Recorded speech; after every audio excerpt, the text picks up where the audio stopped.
Happy Friday, MCs. Welcome to another episode of Ooh, Those F&C Words. I'm Marcia Cork. Thank you for joining me. From the outside looking in, Sherman and Stephanie Fauntleroy are relationship goals and entrepreneurship goals. Stephanie has operated a family-based tax and accounting service for nearly 11 years. And her husband, Sherman, is a fitness and nutrition expert and owner of the Dope District brand, a fitness and athletics clothing line.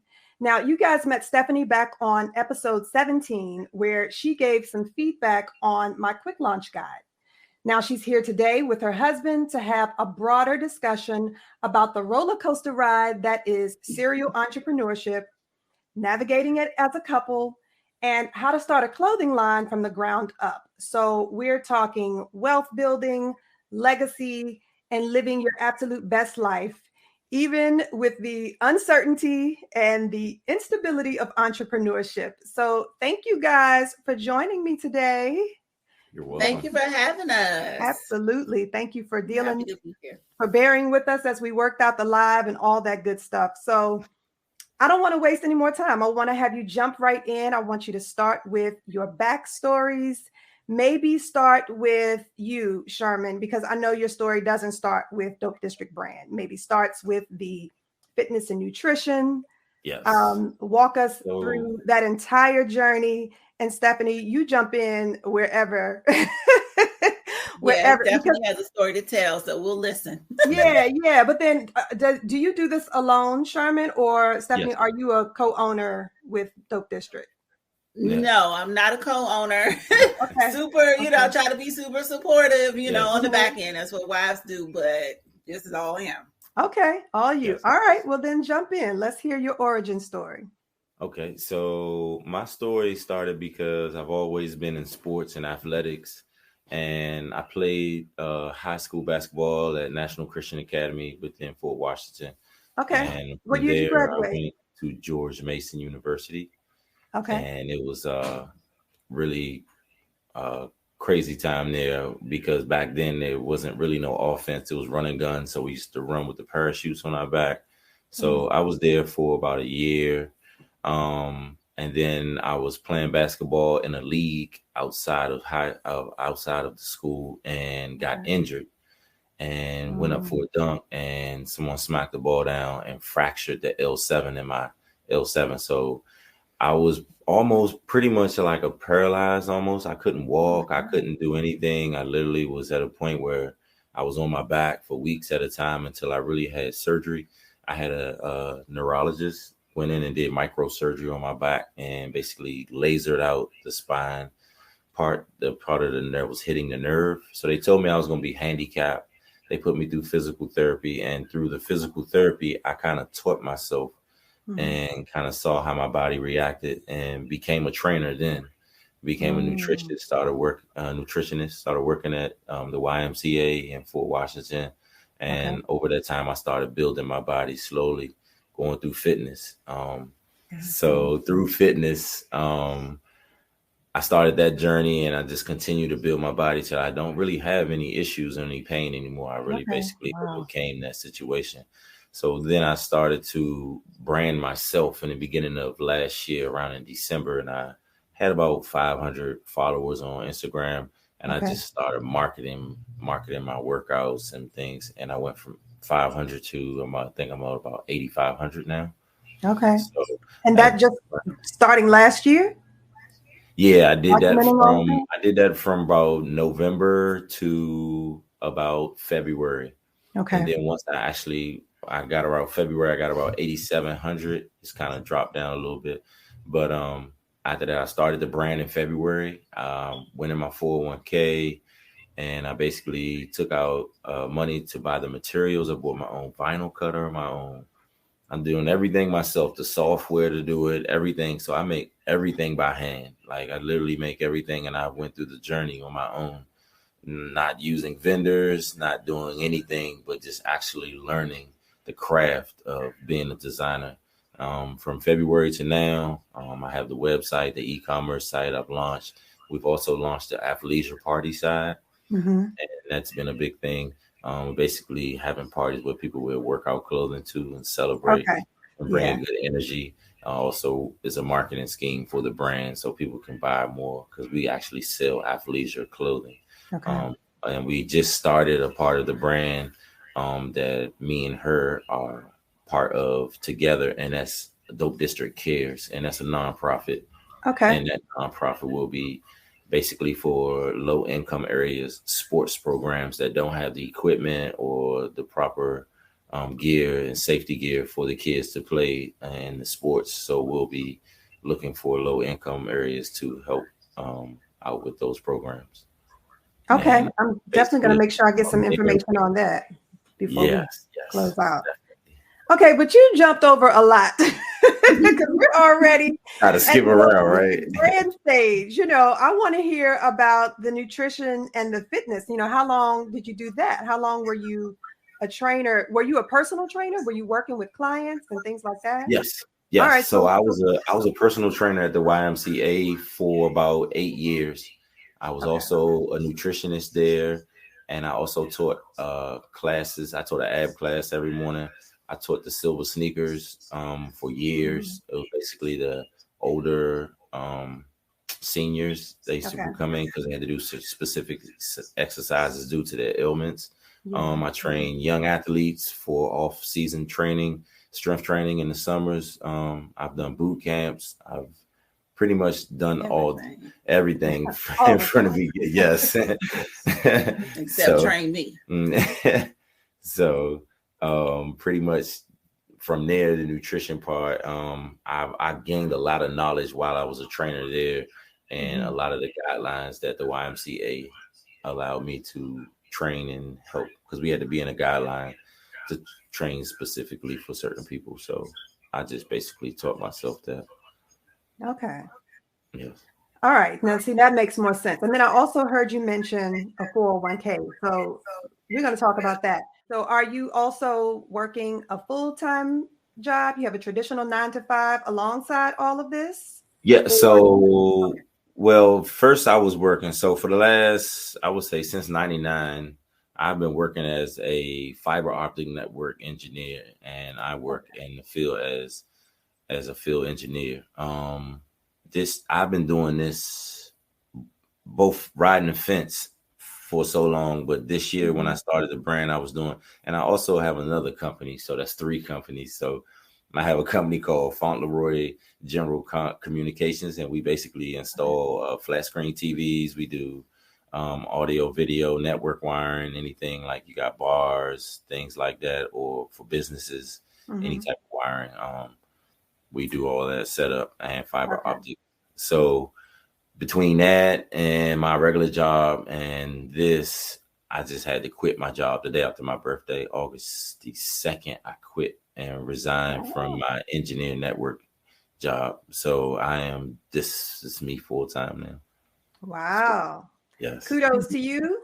I love to hear that when we make that move, when our passion is interfering with the traditional 9-to-5, then we know it's time to put that on the back seat. So yes, definitely. It was definitely time. Yeah. Every entrepreneur has that moment when it got overwhelming. You couldn't manage both. And you say, all right, I'm going to have to take that leap of faith in myself and pursue this full time.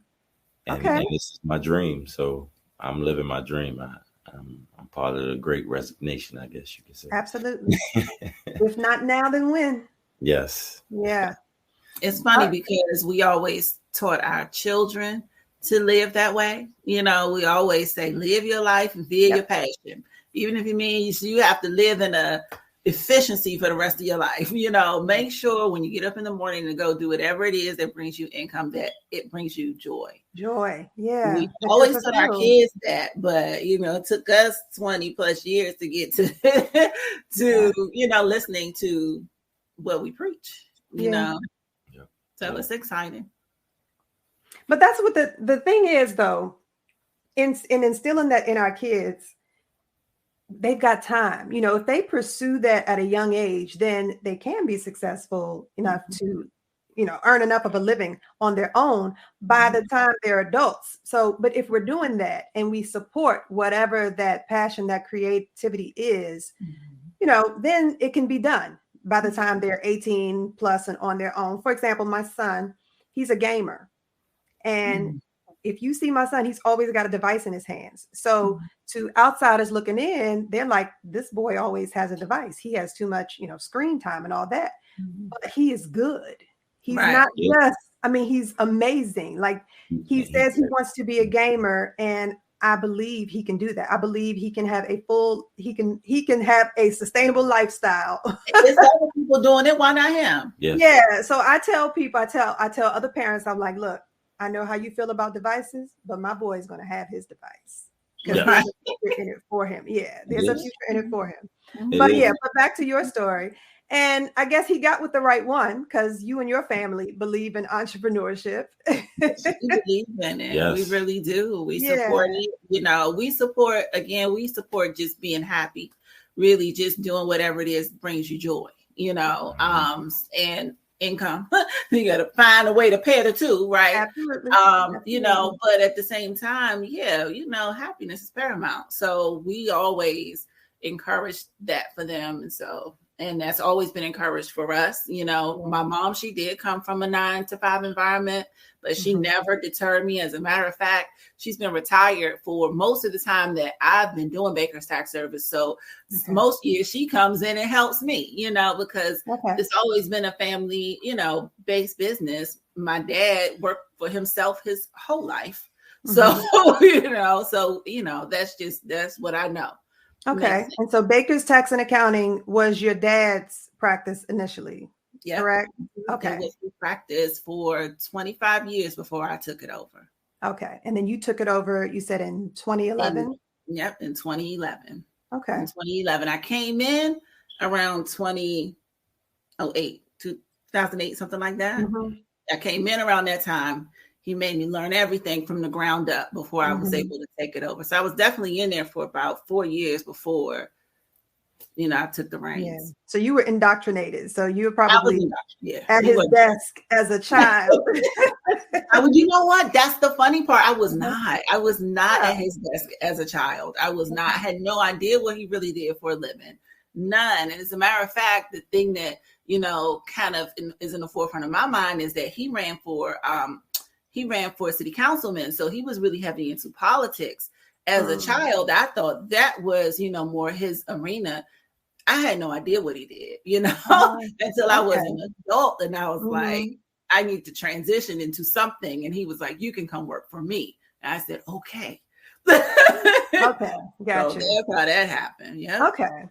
Well, you got the plug, Sherman, for sure, because if you listen to that episode where I have Stephanie come in and just give some background to round out the conversation that people should have with their accountant when they're deciding on setting up that business structure. You've got her right there at home. Now we have to go find somebody to give us this guidance and hold our hand along the way. But, she's in your ear being able to guide. Plus. It's truly a plus to just look to your right and be like, absolutely. Need this question. Absolutely. Yeah. So what's been the greatest challenge then as an entrepreneurial couple? Since you mentioned having the traditional 9-to-5, and that makes a little more sense, because one of the first things I always ask entrepreneurs is about that healthcare, because healthcare can change your mind. Medical bills and expenses can change your mind.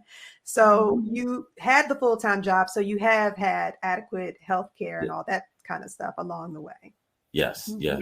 We're making adjustments now because, it's in between that adjustment of going from having it to not having it. But it's definitely, the healthcare is a big situation. Absolutely. So talk about that, because that's real, because people will want to know. So what do you do now about healthcare? So this is the thing with the healthcare situation, even though he just stepped out on faith, he really has been an entrepreneur for quite some time. But because I also was an entrepreneur, he sacrificed and stayed in his 9-to-5 so we could have healthcare, because it was such a big thing. Like he could have been gone a long time ago, because he always kind of has had that spirit of, I can do this on my own. But for the sake of the family, he definitely sacrificed in that space. So right now it's super easy to get healthcare. You know, it's not really, really inexpensive, but our children are grown practically, you know, so they're going to be off our healthcare anyway. It's really just he and I for the most part. So with healthcare in the marketplace that we got through, you know, Obamacare or President Obama, we were able to obtain healthcare. So it, you know, it's not super, because if you think about it, you're at some employers, you're actually paying it yourself anyway, just doing it via your paycheck, right? It doesn't have to be as scary as it feels because there are options out there, you know, relatively affordable options. You know, it's not cheap, I'm not going to lie. But there are relatively affordable options out there. So, and we're still even looking for more options. So, you know, but I think it's out there, but I would hope that would not be a deterrent for people. No, it's not. I mean, as an entrepreneur, I mean, 9 times out of 10, you're going to be ripping and running. So you need to be in a healthy, conscious state of health anyway to be able to withhold the stress and everything. So the healthier you are, the better you are all around, and less you have to go to the doctor. So that's my mindset. Things do happen. Things happen. Yes. So you definitely need healthcare. I am a proponent of healthcare, even if you know, the healthiest thing walking, because you could go out this door and get hit by a bus. Yeah. He went into fitness and nutrition mode though, didn't he? Yeah, he did. Always he does. You know, doesn't account for the things that, you know, our control of our health and fitness cannot control. Because it's stuff that happens. You know, anyway, some people don't believe in healthcare, but he does. But I do. I think it's necessary just in case. Yeah. No, having these conversations with entrepreneurs, and I have so many for the podcast. I wanted to specifically ask that question because it's always what we think about. Yeah. Don't be afraid. A lot of decisions. Yeah. Even if, I mean, worst case scenario, even if you went, they're not going to deny you care.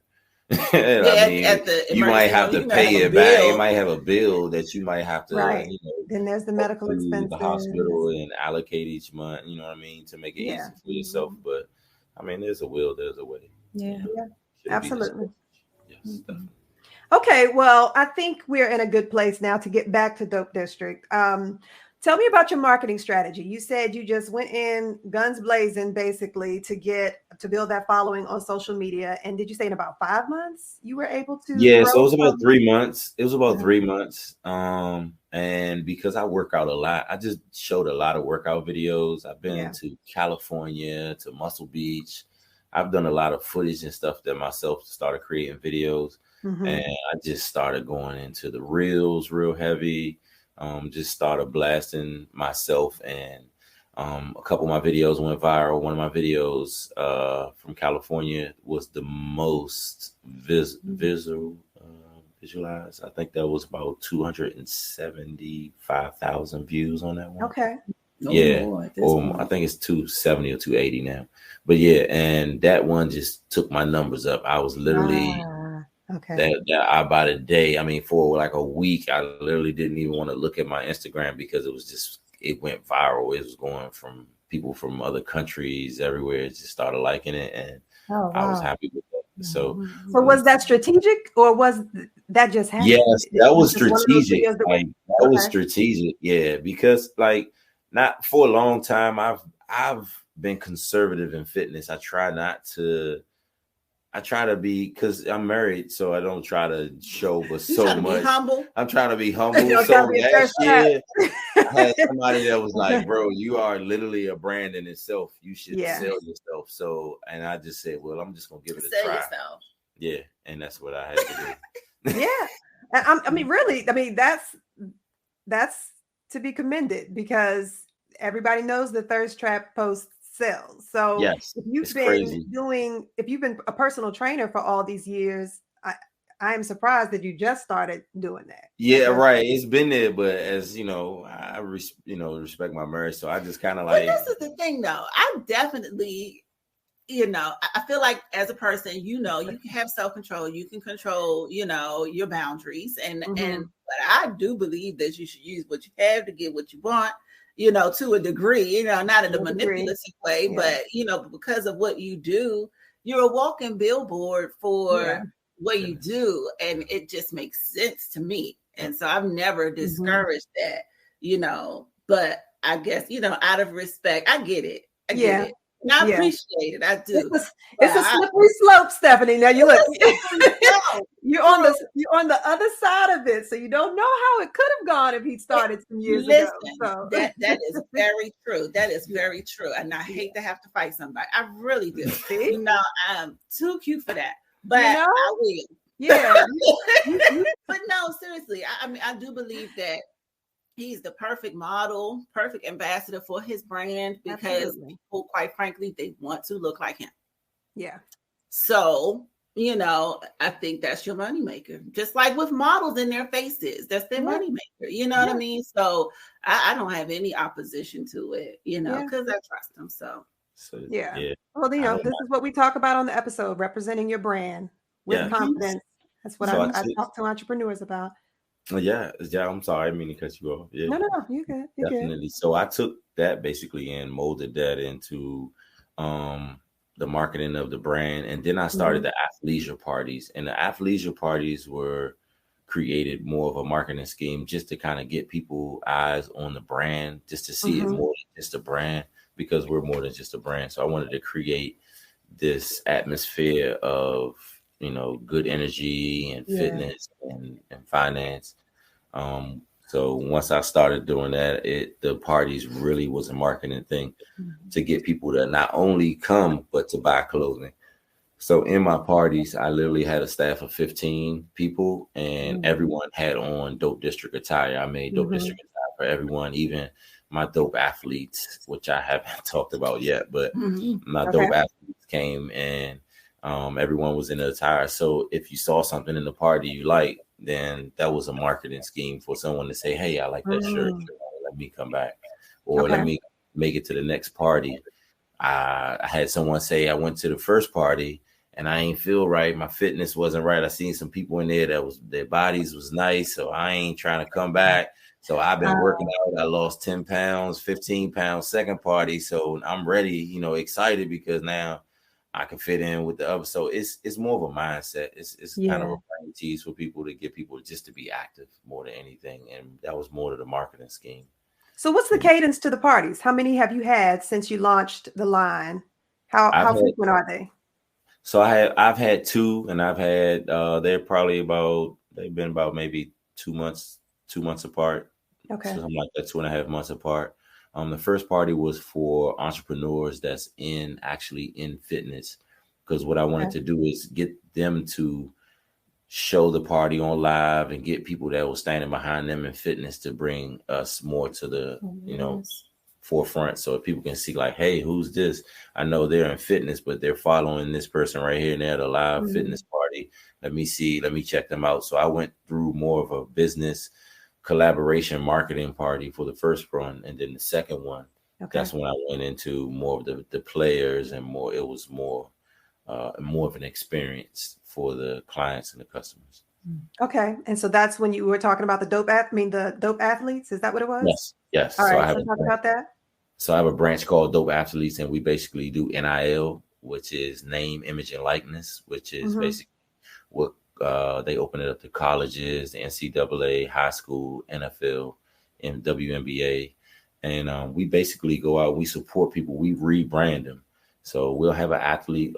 Right now, our first athlete is Jalen Calhoun from Duke. He's a wide receiver, senior. Me and my team went down. I have a media team, videographer, photographer. All of us go down, and flew the drone over the stadium, made a whole reel, accepting him as a dope player, gave him accepting boxes and everything.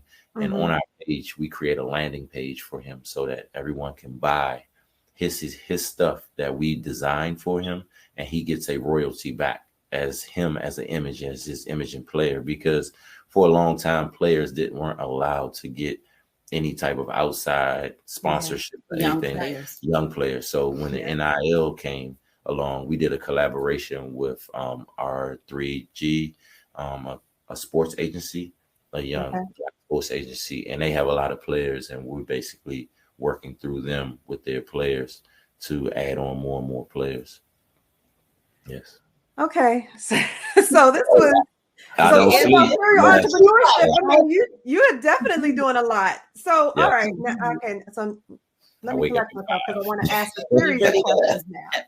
So I hear agency and representation. I hear marketing. I hear there's a lot. So where does this all start? And is this part of the fitness and nutrition brand? Is this part of the Dope District brand, or this is a third component to what you do that's more like representation and marketing? So it's Or literally athletic development or something. So we have 4 legs to the brand to create the conglomerate. So we basically have the Dope District in its totality, and that's more of the Dope District brand.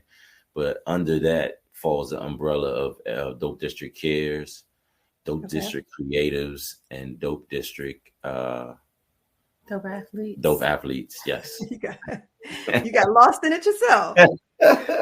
Yes. And under those umbrella, we're trying to create a whole brand around it. And athleisure. Yes, and athleisure parties. That's the 4th one. Okay.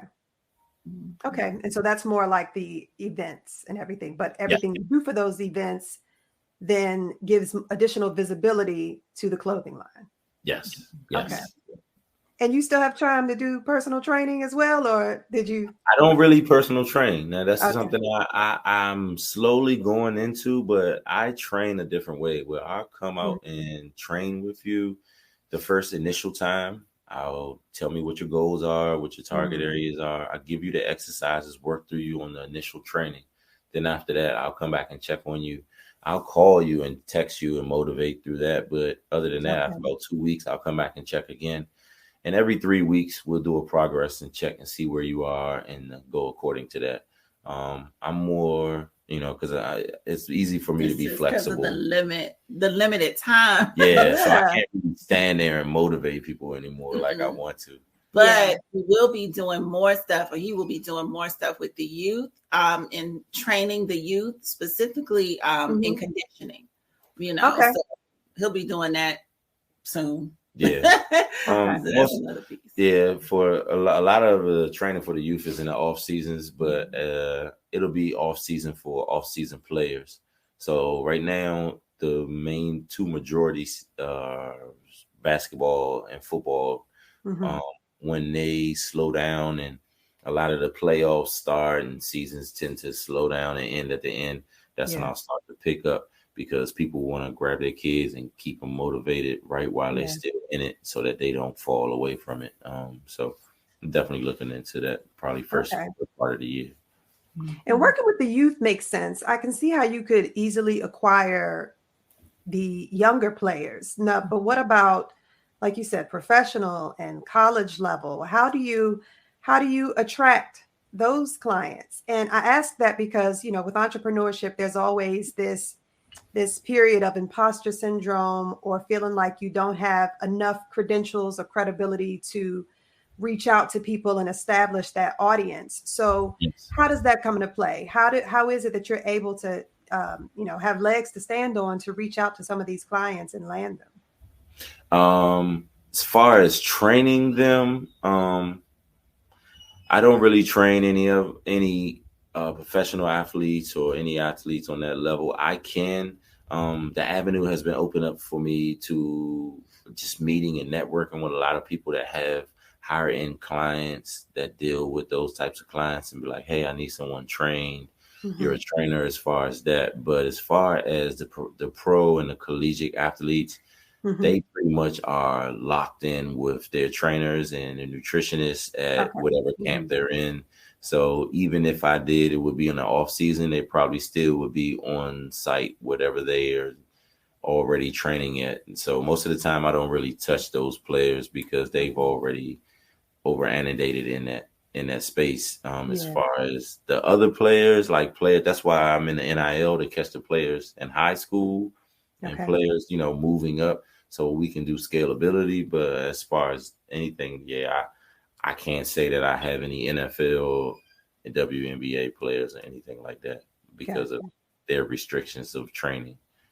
They can't train with me.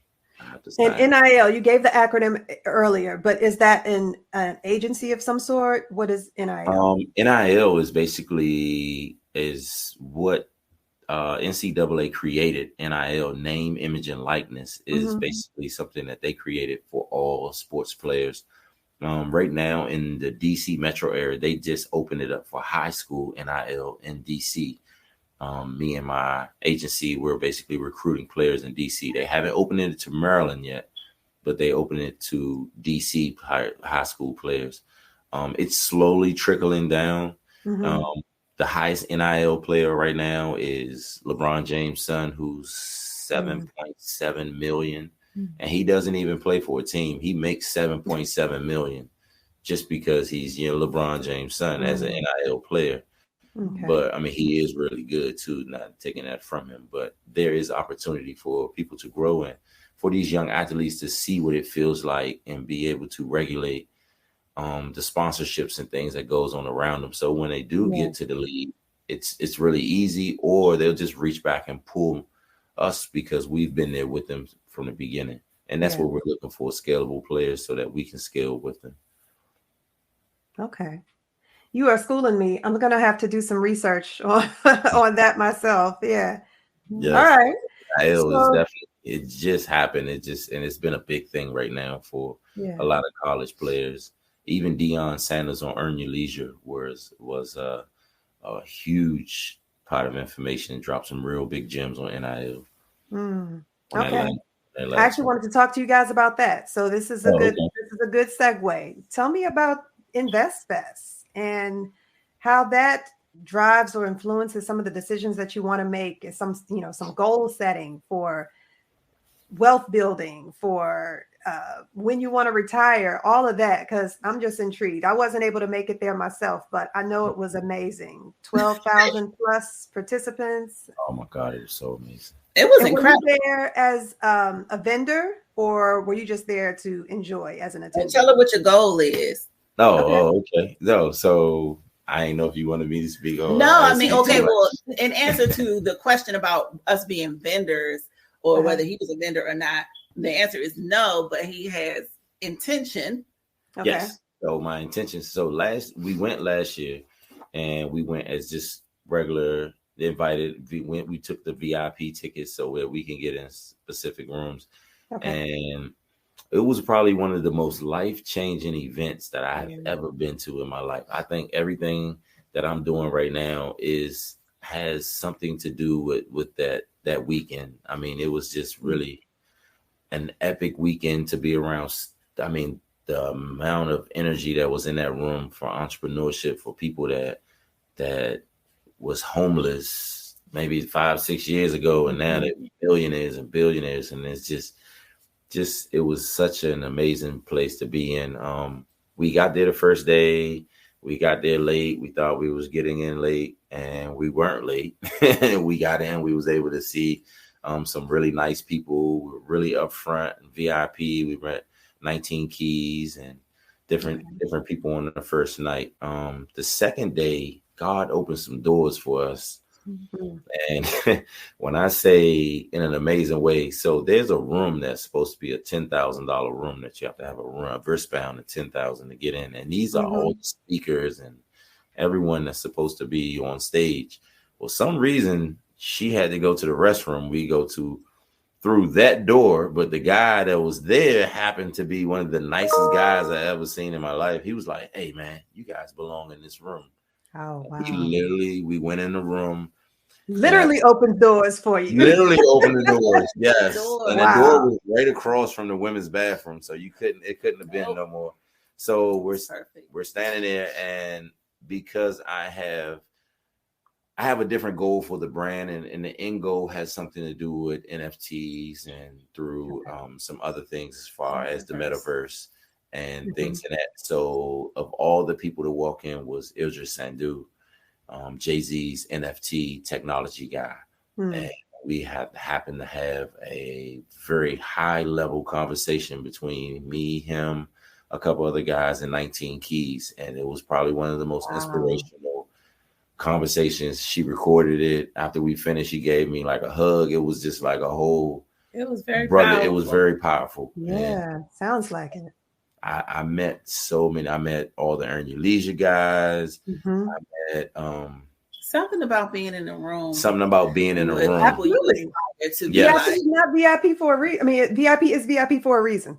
Yes. Yeah, Yes. you know, but that was an extra level of VIP. Yeah. And it's so funny because people are, I'm not typically a pushy person, but I'm going to get in the room I want to get into for the most part, right? Yeah. So I'm going to try to figure it out. I'm always going to, for the most part, try to get that VIP ticket because it's going to take you, if you can afford it, it'll take you to that next level to be able to have those next level conversations and meet people, and even just be able to be in the energy, like, you know, he said, just be in that room with that type of energy, you know, and these people are where you want to be, and they're very forward thinking, and you're thinking the same way, you know what I mean? So and you just want to be there. So it ended up being incredible because we didn't pay for that room. God walked us into that room. We paid for front row seats and some other stuff. So why we didn't pay for that room? To give you in relation of where we were in comparison to everyone else, everyone even had VIP tickets. If you look, if the Earn Your Leisure tape, there were probably, I would say, about 10,000 people that they made leave the whole convention center and stand outside, and people were standing indoors in herds trying to get in, waiting for the door to open. Because Tyler Perry, not Tyler, Steve Harvey. Steve Harvey was coming in. So we were in the room eating free food while everyone was outside having conversations, and then Steve Harvey literally walks past us like I could reach out and touch him. Like, wow. I mean, it was just an amazing day. And this is how God works, because we were on our way to the airport. And we got a text message that said the flight was canceled. And I was so tore up. Mad. I was frustrated because this was actually a birthday gift from me to him, because he actually was trying to go somewhere and party or something for his birthday, which fine. That's totally fine. But I was like, listen, you just started this business. What if we go to this entrepreneurial, festival? You know, it's supposed to be amazing. It's going to be some incredible people there. Let's try that and see, kind of birthday that can be. And for both of us, it was just awe-inspiring. I would never miss another one. Next year, I will be there as a vendor. And then the year after that, I'll be on the stage. I promise. Oh, I hear that. That's some goal setting right there. Yes. Absolutely. I know for a fact I'll be on that stage. Absolutely. I will definitely be there next year as well. Yes. Yeah, I absolutely think that anyone like yourself or any entrepreneur, aspiring business person, and the network, young people. It was so many young people there, and that was amazing. Yeah, I wanted to ask you about that. The demographics, because just looking at it, it really looked like it was a lot of young people, and it's so funny because most of the entrepreneurs I know today are young people. And our daughter, a decade ago, we were talking about how young people were going to be unemployed. Remember? Yes. Remember those conversations? Be employed, self-employed. Change the prefix to self-employed. Yeah. So it's amazing to see. It's like we're at a point now where young people inspire older people. They were incredible. Yes, and the younger people there. Us. Yeah, they inspired us. I mean, it was just standing in line waiting for, like, they have the food trucks and stuff. They have food trucks inside and outside. Just standing in line. No matter who you're standing beside, everyone has the same mindset. You just literally, and it just met so many people that add to your network of people. Literally, if you're standing beside someone and you're like, oh man, I need this person. I wish I could meet this. Next thing you know, literally like 10 minutes later, you're like, hey, how you doing? Here's my card. This is what I do all day. I help you out. Like, you know what I mean? It's amazing. So I would never miss that. And I would recommend that anyone goes, because it's worth like it. they said, even if you don't get an opportunity to meet the speakers, which we were blessed to be able to do, the person that you're sitting beside, that next person that paid all that money to be VIP with you, they could be your partner in something, and you could be the next EYL. You could be the next, big thing. Just, being able to network with people that are, on the same trajectory as you. You know what I mean? So that goes for the vendor area as well, because there were a lot of vendors, and to just be alongside people who are trying to accomplish the same thing you're trying to accomplish. So while we're talking social media strategy and marketing strategy, and how you're showing up, or did you start out with trunk shows, like all of those conversations you can have with people looking to your left and looking to your right. Yeah, and if people are willing to worth the investment, they're willing to share the information. Not everything. But for the most part, people are willing to share if you ask, and if you have the conversations, they're more than happy to communicate what they've done and the path they've been on, and, what they're about to do, and to join forces with you, even to do some things that, people aren't as crabby as even social media will have you believe. People really are. Everybody's out there trying to get to a certain level, and they want to, they know they can't do it alone. Yeah. And then when we talk about the number of Black-owned businesses there are, and just to be in that space and see just in this room, just in this space, how many Black-owned businesses there are. And those were the people who could afford to be there. Yes. Yeah. Yeah. The tickets were actually pretty reasonable too, And it was people that snuck in. It was people that can get that snuck in. It was people that, there's always people that don't have means that will find a way. So, I mean, not in a way that you could sneak in. It wasn't that bad, but people would come into you couldn't get into the actual stage rooms where they were seeing the people talk, but they were standing by the doors looking in. They were, trying to get all the information from all the booths outside, networking with different people. So even if you just show up and you don't have a ticket, you're still going to experience something amazing. Yeah. And we'll remember, we were also in Atlanta, which is the small Black business mecca. So it is for sure. It always has been. They showed up and they showed out, but it was people from everywhere. I mean, all over the world, even. So they did a wonderful job. Putting that together. We would absolutely recommend anyone. Yeah, they made history. That's for sure. Yeah. So what's next? Actually, so basically next for Dope District, we're trying to either open a storefront gym, because I want to start back training again and giving opportunities. But I want to also have a storefront where I can sell the clothing and have the gym. I found a location. I'm waiting on them to finish the construction.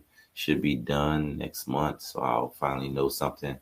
After that, my main goal is I'll be in the Metaverse 3.0. When you go to the Dope District store, you'll be able to put on your Oculus. You'll be able to touch your merch. It'll come up. I'll have my 360 image of it. You can touch it. You can touch it, and I'm also going to be doing training in the Metaverse. You can be home. Oh, wow. Yeah, training. So the reason for the brand Dope District is because in the district of the Metaverse, I'm going to create a Dope District that has a lot of different elements and people that are part of my brand. So I have a guy named John, who's my IT guy. And we're doing white label IT. We're doing digital marketing through him. And that's Dope District creatives. Mind you, I had to, establish all of these businesses. So that's the reason why I am my head. So Dope District creatives. So so him, and then different avenues and different people. We want to make sure that everyone is being seen. So that's really what my brand is about, pulling everyone forward, and we're growing together. And as long as I can have a different entity in that Dope District and all the different things that we can offer in the Metaverse 3.0, which is going to be the next wave right now. I mean, so we're working with a company in Switzerland right now on our NFTs and our Metaverse. Yeah, this is all amazing. Say it again. I said, this is all amazing. This was way more than I thought was coming out of this conversation tonight. Yeah, and it's so crazy because everyone hears like, oh, it's just that, it's nice. You got a nice sweatshirt on. I'm like, it's not just a sweatshirt. It's a brand, and that's the part that I'm trying to really get out about the brand, about what we really stand for. And once people understand that we're just a brand and all around just trying to help people. You see your shirt? Yes. So my shirt, we wore pink today for Breast Cancer Awareness Month. Yes. Okay. So this is my only pink hoodie I have that I made for the show. So okay. Well, that's definitely probably going to fly off the shelves this month or yes, out of the I'm gonna get some stores, more. the warehouse. Yes. And so I want to circle back to something you said earlier, because you said you are physically designing all of this yourself. So what does that mean? What does that process look like? So basically, I have a computer. I had to buy the software, the Cutter software. I go in, I pick my own fonts. I go to a website. I pick some million fonts on there. I go through in my spare time, find fonts that I like, and I create the clothing. I literally go in, type in what I designed, what I want it to look like in my computer. I flip it because it has to be flipped in order for the vinyl to come out the right way. It cuts. I heat press it. I design it. I cut the tags. I relabel it. I do everything myself. I package it and I send it off. So I'm doing everything from scratch instead of me paying someone from Alibaba. Yes, they can do it faster and they can probably do it quicker. But quicker is the issue, though. Yes, and that's what I was going to ask for mass production. But yes, shipping, international shipping is a problem. So that was one of the things that he had to deal with initially. You know, getting his items quickly because that wasn't. You know, that was a problem. So getting things from overseas normally puts a 6 to 8 week pause on majority of your sales because by a lot of times when you get the sample item, you still have to wait 3 weeks for the sample item. Then once the sample item comes, 9 times out of 10, it might not be a good vendor. So you get it. Okay, that's a wash. You pay for this. Now you got to find another vendor, wait another 3 weeks. And then you continue on. And then you just till you find that right vendor. Even when you find the right vendor, they still send you the sample. It's still about a 6 week wait. So you think about that process over time. If you're starting to look, a lot of people get discouraged and they lose money because they get these vendors that, you know, overseas on Alibaba and they make these clothing. The clothing looks so nice, but when you get it, the fabric is it's crazy how they finagle everything. So for me, I buy it in America. Yeah, that's the moral of the story. I buy everything in America. I get everything made here, and then when it's sent to me, I can do whatever I want to it because 9 times out of 10, I don't have to worry about if the design isn't right. I can do a design on one shirt, don't like it, I'll keep it, wear it myself, redesign the rest of them, and you know, a lot of times I'll buy stuff in bulk. I'll design one. People will buy maybe 10. I maybe bought 30. I'll take and make 10 that they buy, and then I'll recreate that design from that shirt because now I don't have leftover merch. You know what I mean? I don't have merchandise that I can't use because I've only put this one merchandise and it didn't sell. So now I got to just sit here. So now I can take this, change the colors, change the design, make a whole new sweatshirt from the same base sweatshirt or same base item that I had already. And that's how I'm starting. As time go on, I know it's going to stop. Once I come up with my designs and my most popular designs, I'll go ahead and have those recreated so I can do what they consider a fulfillment center. And that fulfillment center will recreate what I'm making at a consistent base. And then when the orders come in, they'll fulfill it and send it out. And I'll pay them a percentage of that fee, the shipping, and once it gets to that level. But right now, I literally go to stamps.com. I pay for my own. I have my own scale. I print my own stuff out. I label it, and I just take it all there together. And they don't reweigh it. They don't do anything. They just like, thank you, and throw it in the box and give you your. So, you know, that's been the easiest way for me right now. Okay. So walk me through, because I mentioned at the start of this conversation, I know people who want to start their own lines. Yes. So from start to finish, look, as quickly as you can, and start to finish. And including all of the lessons learned, you know, what you've learned, how you've streamlined the process since starting. What are the first few steps? What do people need to get started? And be sure to include finance in this too, because, you know, you got to invest in yourself this stuff costs money. So walk us through that process. Okay. So the first thing you would want to do is find out what type of clothing you're going to be basically selling. If it's going to be workout clothing, you just want to design casual clothing or whatever you prefer. Once you find that, then you want to start the brand by creating a entity and get your EIN and get the name and get your company registered with the state that you're in, Maryland. I got it registered in. The reason for that, without a tax ID and your company is not registered, a lot of these companies, these vendor wholesale companies, won't allow you to be a part of their websites and actually buy stuff wholesale until you have that. Okay. So that's a big thing. That's a big necessity. Yes, you can go on Alibaba and do it without it, but if you're doing it in America, they want you to have those. And that's the reason why it's so hard for so many people to find vendors, because they don't go around it the correct way, and actually getting that. So yes. So get your EIN. Once you have depending on how you want to do it, you can do drop shipping, you can do Shopify. You can set up something on there. You can find maybe something that you want to sell overseas that's already pre-made and resell it for another price, and then do drop shipping. Or if you want to create it like what I did yourself, you would then in turn invest in a company that will finance your equipment. So I went through a company where I had my printer, my vinyl cutter, and my heat press financed. So I'm only paying a small percentage each month. So now, after I've done that, now I'm going to find me somewhere, a wholesaler or a flea market or somewhere that makes T-shirts that sells them wholesale cheap. And I'll go ahead and start to practice on the cheap T-shirts so I can kind of sell some things and get some designs out. As those things start to flourish and then you can start to sell them online and do things like that. Open up your e-commerce, and then once the e-commerce, I'm so sorry. So look, dog is joining the conversation. That's all right. That's all right.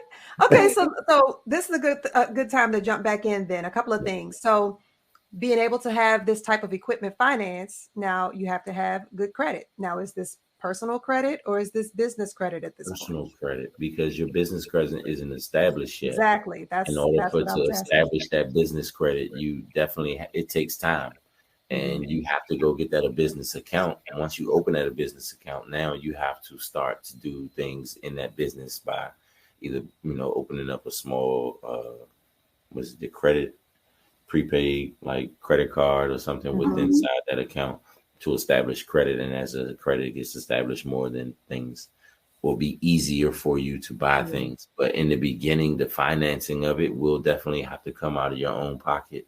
Yeah. But that's why I remember you mentioned taking out your 401k. Yes. And I had to go into that. So I would say this year, for me to start my brand and what I've invested so far in it, I would say low end 15 grand. Okay. High end, maybe 25 to 30. So, and that's just establishing, but I also had to pay for a website, web design. Yeah. I have media team. I was going to say that media team, to have people following you around, capturing all of that, so that you can work visibly. Yes. And the good thing, I've been blessed. A lot of them don't really charge me, full price, or because we're all in this as a team. So, that's been a blessing to it. It could have been way more, but just volunteering from the models to everything has been a lot of people just are inspired and supported by your brand. And once you start moving, people will move with you. Yeah. They believe in you. Yeah. Right. And then you can help them along the way if they've got similar goals and pursuits. Help each other. Yeah. Yes. Definitely. And that's what we are here for. That's my absolutely. But you may have to start with personal credit just to back up to the credit thing. Yeah. You definitely want to graduate to business credit because you want to be able to use other people's money. Yes. That is for sure. And did you all have any investors? Did you have anyone? Did you do any crowdsourcing? Crowdfunding? So the only investors I have is in the athleisure party side. Okay. And that split 3 different ways. As far as when we throw events, it's 33, 33, 33. Okay. Between me, her, and another partner of mine named Sam. Okay. And we basically, us 3 are investors in the athleisure party brand. So we basically invest money to get money back.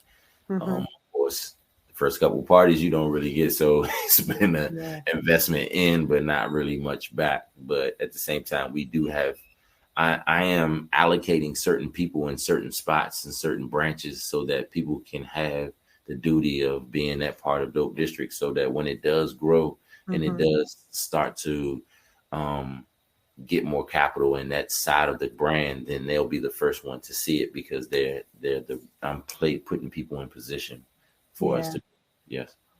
So even with planning something like that, sometimes people work with party promoters, with people who already have their own events kind of already in place, and you just kind of hop on board with that.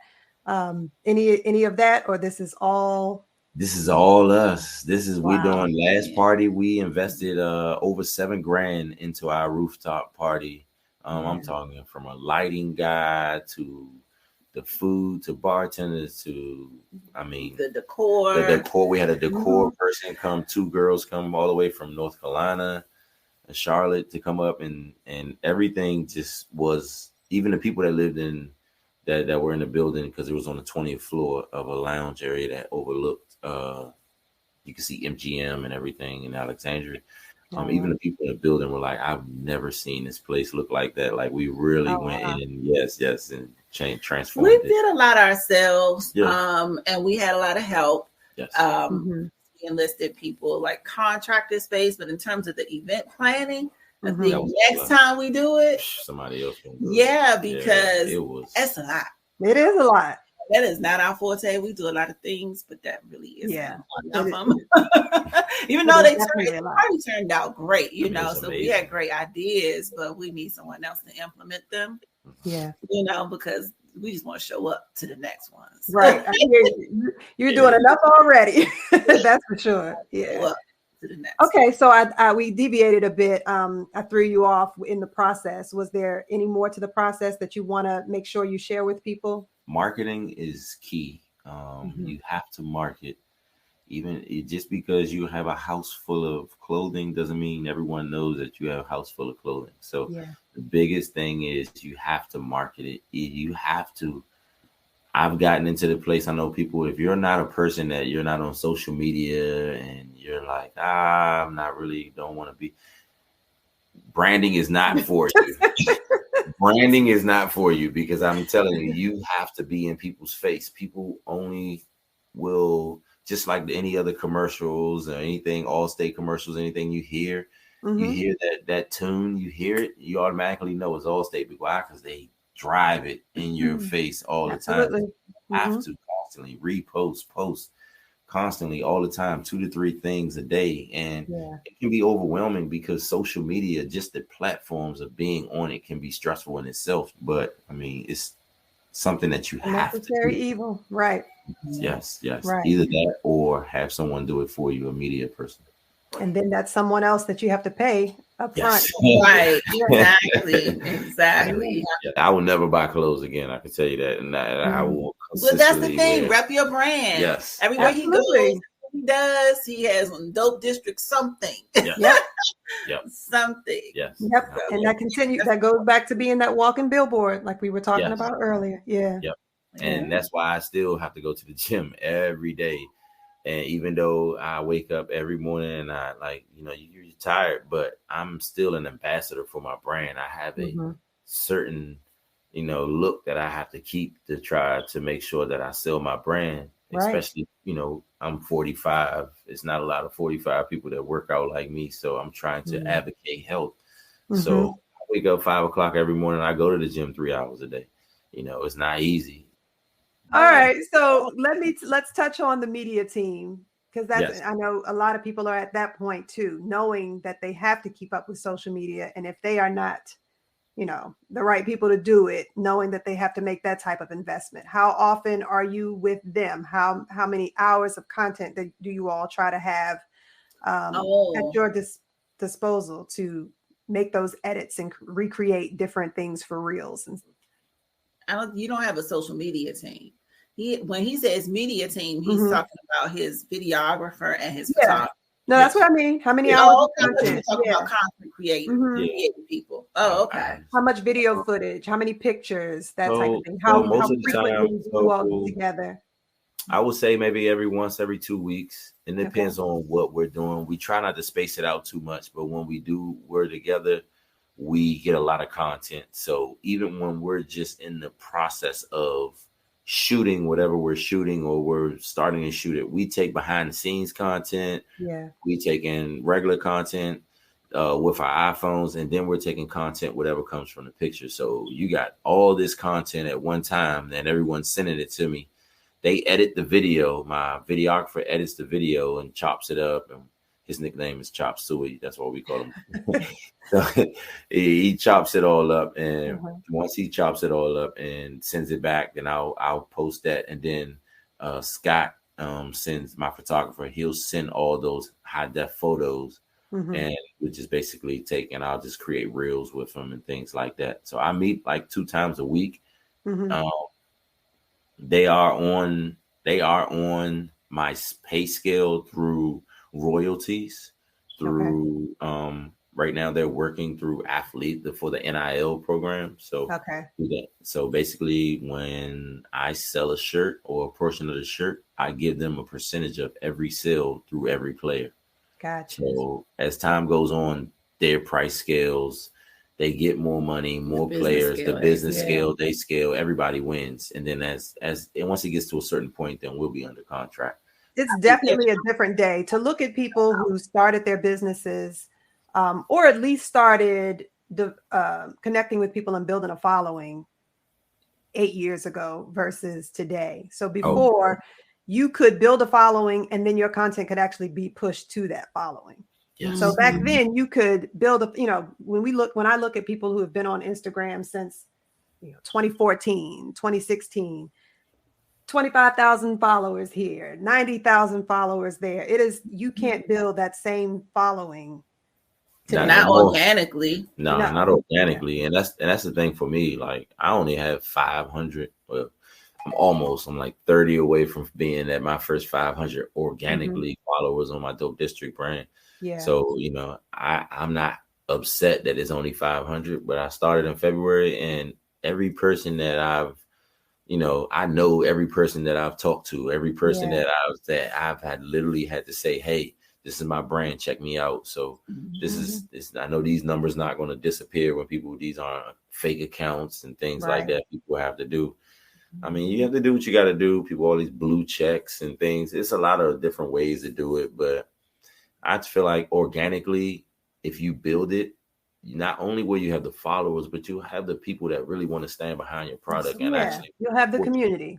Yeah, because they know what you're doing. It's not someone in another country that does no idea. He just liked your video, so he started following you. Yeah. So I think that's cool. Anything you want to close with? I want to make sure you've discussed everything that you'd like to cover as well before we go ahead and have you share all of your handles and everything. I would love to close with African Americans on fitness. I would love, and it's a big thing for me. In our age group, the age group from 30 to 50 is a huge age group right now that is really suffering from the lack of nutrition and the lack of education due to fitness. A lot of people think it's more about the physicality of just, looking a certain way, and you want to look like that for Instagram. But that age group from 35 to 50 right now, we're in an age group where we need to be healthy for functionality. And we should be able to function, for our glands and our organs and different things. And when you think about functionality, it's just not about walking and things like that, but also about the nutrition and the things we eat. We have to really start being there for ourselves so we can be there for our families. And something that I like to advocate, even if you just do some movement, you don't have to be pro athlete, but if you just move for 20 minutes a day, you just walk up and down your steps, put some headphones on, walk around the block, just keep moving. just so that your body doesn't, the lactic acid and all the cholesterol and things build up in your body that cause more issues and problems. So water is the key, and I advocate sea moss, wild crafted sea moss. If you're not eating right, at least if you're getting the proper 101 biometric nutritional value every day, then there'll be something that can actually help you, your hair, your fingernails, and other things in your body. Sea moss. Yes, sea moss. Make sure it's wild crafted. Okay, you're gonna have to give us a little tutorial, a little bit of guidance on that one. Is it in the form of a capsule? Okay, so you can get sea moss in different varieties of ways. You can get it in the capsule. The best way to get it is buy it already dried out. I'll give her the name of the company that we get it from. They get it from a place in St. Lucia on the side of the island that has no ships, so there's no oil filtration and nothing so it's actually the purest form. So when the sunlight comes in St. Lucia, because the water is so clear, it gives you more nutrients and everything. So that sea moss that we're getting there has that 101 essential vitamins. What we eat every day, the vitamins, because of the FDA and what they put in our nutritional value of our foods, we're only getting like maybe 20% of the value of what we're actually. So we're just eating for substance. We're not eating for the nutritional value. So that actual sea moss, when you buy it, you can take it. It comes out. It looks like twigs. It's really dry. If you look on, I think it's on my page, XX Big Six and Dope District, the brand. I think I have it on both of them in my videos. But we basically, y'all gonna have to give me information to put in the show notes. Okay, yeah, I can give you some information. Definitely. And then we will make sure they also follow you. So give us your handles. Tell us everywhere people can find you and support the entire Dope District brand entity, not just the clothing line. So Dope District, the brand.com is where you can order and buy everything. Dope District, the brand on IG is where we're actually our social media platform. XXBIG, the number 6IX is my personal. Anything that you see on Dope District, you're going to see from me, or you're going to see some type of positive, mental things or something about health on my stuff. And I think that is pretty much anywhere on there you can reach me. I'm really not on Facebook like that, but I'm on TikTok and I'm on YouTube. We have a YouTube channel called Dope District. The brand, and she also has a YouTube channel too. Well, listen, you are marketing and advertising enough for Baker's tax service, that's for sure. So tell them where they can find you as well, Stephanie. I really haven't been marketing and looking for new clients, but I will be soon, because I'm going to be doing some new stuff. So, but you can follow me on Instagram at bakerstaxservice.com. I'm also on Facebook. I'm not actively on Facebook, but I do have a page on Facebook that is also Baker's Tax Service on Facebook. But I have a website, bakerstaxservice.com. So all the handles are pretty much the same. So you can reach me at all of those places. Okay. Well, this was enlightening. I mean, I'm glad I have this on recording because I didn't have to take notes. But everybody else, I'm going to make sure I warn them to take notes because these were some gems tonight. Thank you all so much. You came for the clothing line. Thank for the sea moss. yes, definitely. And for the fellas, the sea moss helps with the libido. I know that's the number one question that they're gonna ask. So if you're taking the libido, if you want to know how we stay married, that's the key. It's the sea moss from St. Lucia. Sea moss. You've been married for 20 years. I hear you. Thank you so much. I'm going to let you guys get back to your lives, but this was amazing. Thank you so much. Thank you. Thanks for having us, Marcia. Yes. We appreciate you. Let us know. Good luck in everything you're doing too. Your podcast is amazing. So thank you. Thank you so much.